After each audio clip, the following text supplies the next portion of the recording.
Wilson Morales from Black Women TV. Here we are, season 2. As I've been telling the others, the audience wants to get a season 2 so that way they can get invested. We're all, as we see lately, shows get a one and done and we get all pissed off and go on social media. We're here now, season 2. How chaotic is Jax's life going to be this season? As chaotic as you think it's going to be, and then some, because it's a messy world. It's a realistic world. And you get to see all of the things that happen. It is going to be a ride.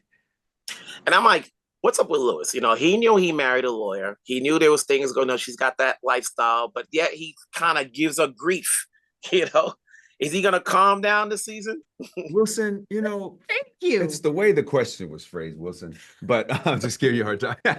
I think one of the things I think Lewis is constantly trying to figure out is how do you reconcile being the man that you're trying to become in the face of this dynamic powerhouse of a woman. So I think a lot of it is Lewis dealing with some of the ideas of who he thought he should be and the idea and the reality of who he needs to become for this marriage and this relationship to work. So hopefully there's some growth in there, but to Emayatzy's point, there's a ride that comes along with that'll help inform how much Lewis gets to learn. But it's a very, very, very, very good point, though. What more are we going to see this season? Jax healing from season 1, more of the sisterhood that's happening between you and the character and the girls, the relationship Jax is having with Lewis, trying to get back on track, and then anything else that the writers throw in there. I mean, it's going to be so much more than that. And even just on a deeper level, because Jax is, we're picking up after the trauma of season 1 and with Damon and everything. And so her mental health is not where it needs to be. She's questioning herself. Everything is a question. She's uncertain, and Jax is not an uncertain woman. And so that creates its own set of challenges, and that affects her personal life with Jax and Lewis trying to work it out. It affects her personal life with her girlfriends, because we now know what is happening with Chanel and what is that going to look like. It's affecting her professional life. We have this character of Corey Cash, played by Morris Chestnut, who's coming into the fray. And what is that going to look like? Because it's going to be very difficult for Jax to take a step back, but at the same time, she doesn't feel 100%. So how is she going to navigate that world? And there's just so many storylines. There's a domestic abuse storyline that happens. This is a very jam-packed but very clearly written season with a lot of things for people to connect to see themselves reflected and to have a lot of conversations is what this season is going to do. Each of you have done films, have done shows. But when you get a season 2, you can become more invested in the characters. At what point did you say, okay, I'm now invested? Was it day 1? Was it when you got the green light for season 2? Because sometimes you have to worry, like, you do a job and then, like, if it's over, it's over. But then when you're season 2, like, okay, now the writers can play with the characters and see where they're going to take it. For each of you, at what point do you say, okay, I am now Lewis, I am now Jax? Well, for me, I think when it start wrapping my mind around season 2, with the strikes and stuff last year, it was like we knew we were coming back for season 2. We just didn't know when. So as soon as the day after the strike was over, I talked to Ramla and I just started diving back into asking myself questions from a Lewis perspective. And I think that, at the end of the day, the opportunity to kind of step forward and play this perspective and also represent the truth for a lot of people's lives that live this perspective is super important to me. Mm-hmm. Yeah, I mean, the moment we had that green light, that was it. It just all made sense. I knew I could not wait to get back into Jax in the world. And I came with another level of just clarity and confidence. Again, I think because it is the second season, I know this woman a bit more, and I'm excited about being able to tell the story a bit more. So the moment we got that green light, it was on and popping.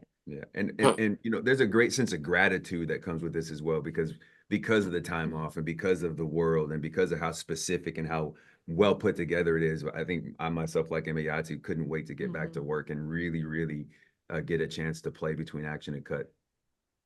When you play this character for as many episodes as you've done so far, I always say actors cannot stop learning. Is there anything you're picking up from Rama, from different writers or directors that helps you skill set wise as actors?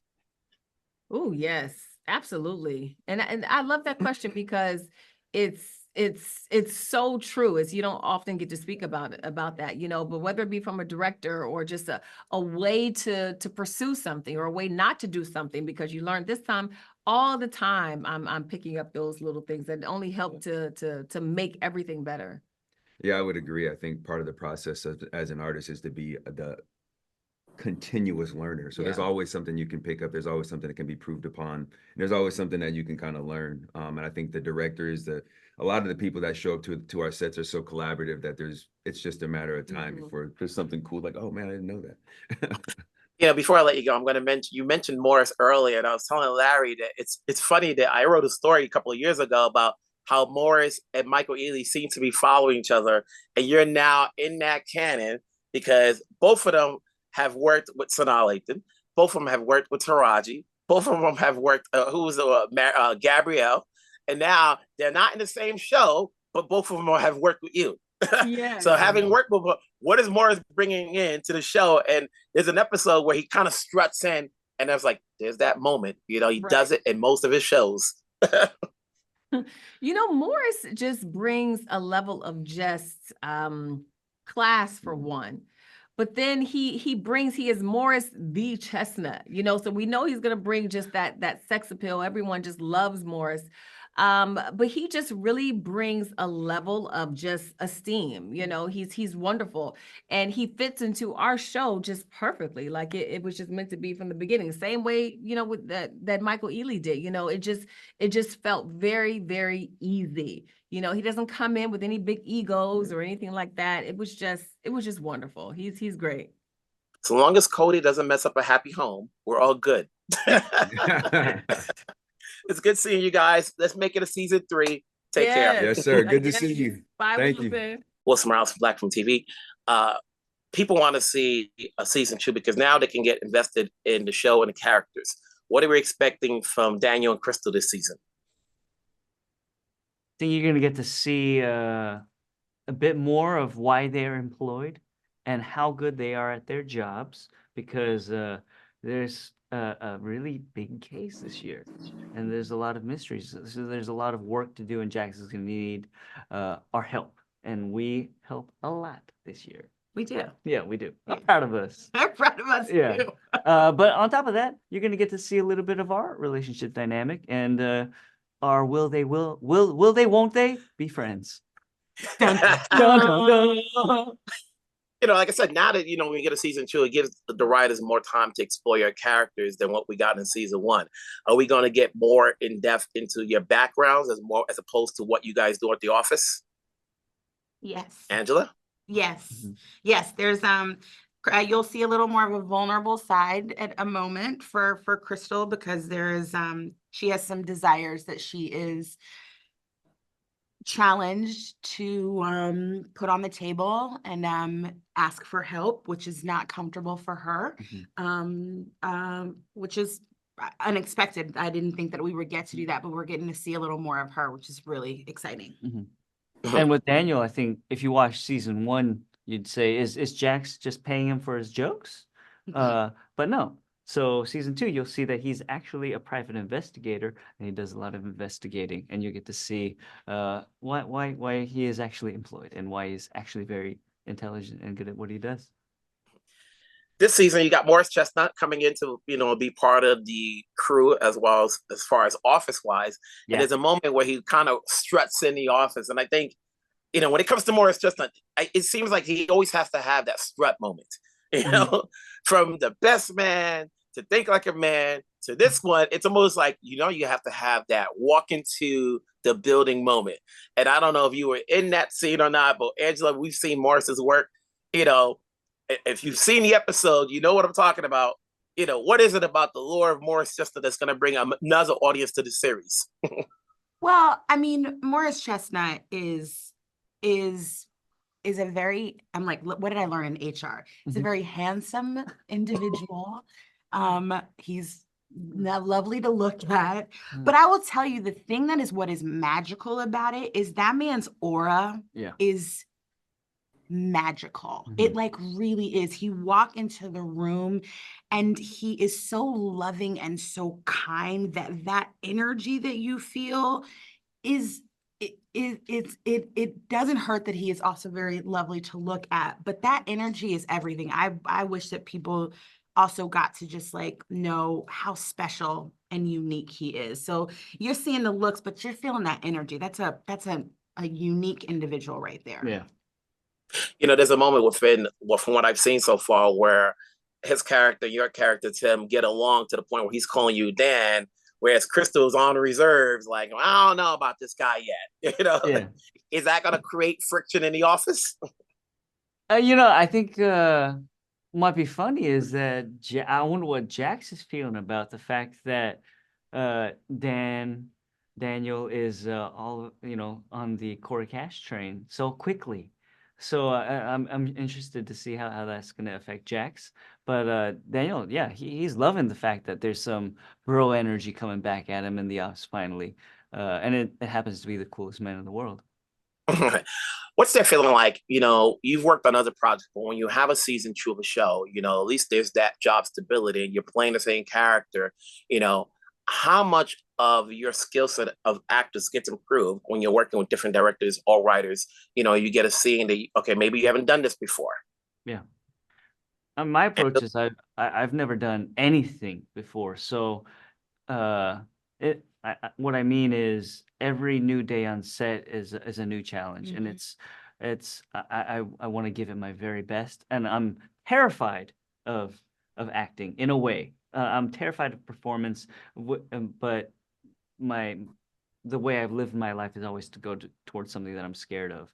So every day is scary. Nothing is ever easy, and everything's always a challenge. So each new director, each new scene, each new word, each new speech that I have to give is always a challenge that I'm very excited to take on and very scared of, to be honest. I think also the blessing of being able to do a season 2 and continue to know your character is that it allows you to just get to know the character so that you can remain nimble, so that when a new director comes or there are new words, that it's quicker for you to get to the product that you need, because you're like, I know who this person is. I know how they would respond in this situation. And sometimes when you only have one season, you don't get to really sort of get into the character that way as deeply as we do this year. So I feel I'm like, I'm ready for 3 and 4 and 5. I'm ready. I know her now. You know, both your characters are somewhat provide the humor in the series. Would you say that any one of you have any one of you have funny bones in real life? I've met people in life that ask me, what do I do? I said, I do TV, that like mainly like drama. I'm like, mainly comedy. And they're like, huh, I didn't take you as a funny person. So no, I would say I'm not, I don't, I paid a couple $100s to try the UCB course, and I went to one class. It was like, So no, I myself really don't enjoy comedy, but somehow I found myself in characters like Daniel and really enjoying it. Yeah. I have a background in musical theater. So I did a lot of like musical comedies. I also did an improv show for 1.5 years on the road. So I could never do that.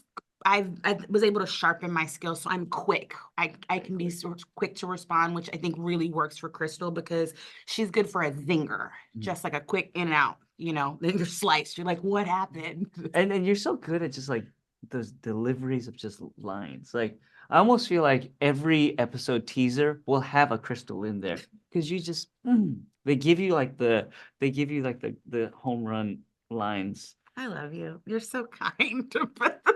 Also, this one is the one who really improvises beautifully. It's good to see you back. Season 2. Can't wait to see what happens with the characters this season. So congrats. We'll talk down the road. Thank you. Be Thanks, well. Wilson Morales, Black from the TV. Hello, Mr. Wilmore. How's it going? Wilson, what's up? You've been part of a lot of projects, but when there's a season 2, there's a little bit of comfort zone for everybody involved because now everybody gets to work. You can flush out these characters, so coming in, was it mapped out early on that you would get a season 2, or did you have to think about like, okay, where do we go from here? Well, here's the thing, Wilson. Rama Muhammad, our showrunner, she is always thinking of what's coming next, even if she hasn't shared it with us. So she always had kind of the crux of what was going to happen as we were doing season one, because she knew how she wanted to end season one with that murder tease, you know. But until you get to that point, you know, do you start fleshing it out and figuring out and that type of thing? But you always want to have like a hint as to where you want to go and that sort of thing. But there's nothing more fun, you're absolutely right, than to actually get to do a season two after you did season one and to be able to figure that stuff out. So, You know, like I said before, like the audience wants to make sure there's a season two, so that way they can get invested. You know, That's right. that we watch our shows and we hate to hear that it's being canceled after season one. You know, and so now that we're at season two, now we can start saying Jax Stewart's. You know what I'm saying? Like that's the thing you want to be familiar with, like an Olivia Pope or something like that. You know, Right. so like, you know, when you go into it, what more are you gonna add more? Are you gonna add more comedy or more drama or more suspense? We're gonna add a little bit of everything. You know, there's a lot this season that is different from the first season. The first season, Jax was a boss. You know, she had this relationship from her past. She's trying to deal with real sexy, soapy, trying to thing. Now there's a whole issue. Her friend just murdered her husband. I mean, this is crazy. And Jax is kind of in self-repair at this point. You know, she's trying to repair her relationship with her husband. She's trying to repair herself after going through this trauma, and now she's got to deal with her friend in this. So there's a lot of different issues in this season that we didn't even have in season one that make the show, it gives the show a lot of different levels that we didn't even have in season one. Morris Chestnut is on this show, and the funny thing is, as somebody who's Wait, what? Morris Chestnut's on the show? What? Here's the funny thing. I don't know if you're aware of it, but you know, I wrote an article years ago about how Morris and Michael Ealy seem to be following each other. You know, and they go after the same hilarious. Girl. You think That's they were hilarious. after Taraji Henson and Think Like a Man.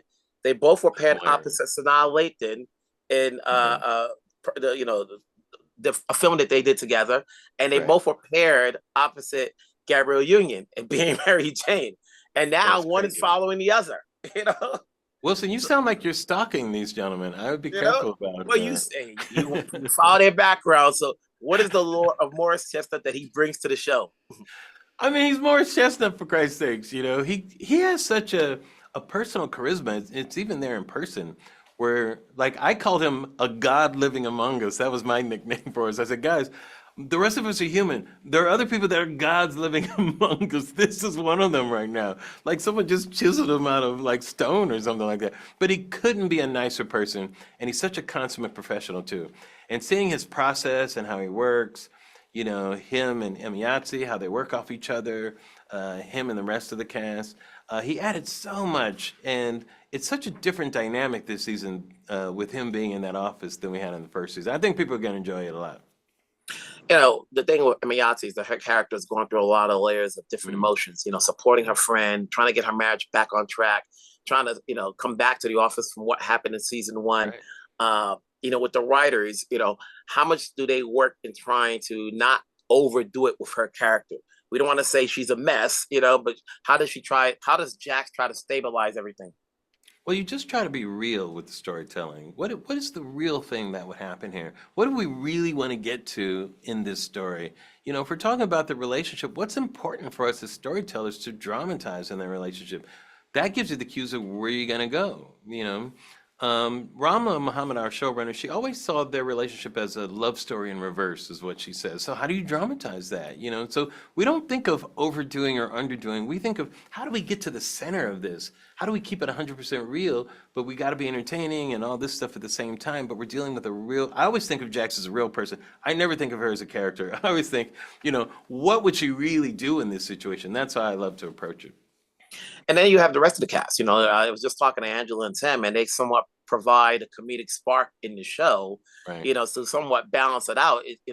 It's I won't say it's off kilter, but it's there. You know, so like, Sure. How much goes into the other characters and giving them and fleshing them out, so that way they're not just there as props. Well, it's very important, you know, that you have to imbue your characters as three-dimensional characters all the time. You know, that's what good writing is and good storytelling. so you can get invested in anybody. You know, there are people who are going to identify with different characters in the show. Not everybody's going to identify with Jax. You know, many people might identify with Angela Grovey. She's so entertaining, and she's such a way in for a lot of people too. You know, that person that's working there, but it's not her, but she kind of has an opinion about these things that we can all relate to in her world and everything. So it's always important, no matter how smart a role. This is one of my rules of storytelling. Think of that as a full 3-dimensional character with a backstory. We may not hear it right now, but there's something in the way that they act, or maybe a line that they use, that's going to give a hint of that person's real story. You know, you've done this before. So when you have season pros with the cast and Ramala, you know, how much more work do you do? You know, do you just sit back? Do you just sit back and let the train ride? You know, are you now off the conductor wheel? Well, look, Rama does the lion's share of the work on this. When you're a showrunner, it's really almost a 24/7 type of job. You know, my job really more is kind of a check and balance, and I'm the keeping it 100 person. You know, I'm gonna say, I don't think so. I think we can do better. Let's look at that relationship. Let's go for this. And I always try to prod and poke and try to push. And Kerry Washington's the same thing. Kerry and I will have conversations and we'll say, I think we can do better. You know, I think we should push harder here. Those are the type of conversations we have, you know, because we like to police ourselves. You know, we want to raise the level of what it is we're doing. So, because the audience appreciates that. Audiences are so smart these days. They're way ahead of you, you know, and they will let you know if you are not, you know, doing it at the right level immediately, in fact. Mm-hmm. You know, before I let you go, you know, every talent is still learning. Are you still learning this game? You know, when you've been doing this and now you're an EP, and even though you can go in there, like you said, provide checks and balances, Sure. Is there anything you're learning from the people you're working with? You know, that Always. whether you continue the show or move on to something else? I learn from everybody that I work with. It doesn't matter what level, because we're telling human stories here, and you never stop learning as a human. So it's not a lesson to be learned and then you're done. It's a continual evolution, and that's what storytelling is. If you want to be a good storyteller, no matter what ideas you have going in, you have to be flexible enough to change that because of what's happening in front of you. So that's what working as a professional is. That's why I love working with young people and people with different energy, different points of view. You know, I do a lot of political stuff. I'm never threatened by someone with a different political point of view because I'm going to learn something from that. I'm happy to have disagreements. So you should always want to learn as you're working. It's never a process where you feel, all right, I'm done. Don't need to learn anything. It's the opposite for me, you know. Well said. Congrats on the season 2. Let's keep talking down the road. Let's make it a season 3. I'm sure we have lots to talk about. I want to have this conversation next year with you, Wilson. I'm gonna hold you to that now. And I'll see how this season ends. So we'll say, what happened there? I can't say, but we'll see. We'll see. Talk down the road. Take care.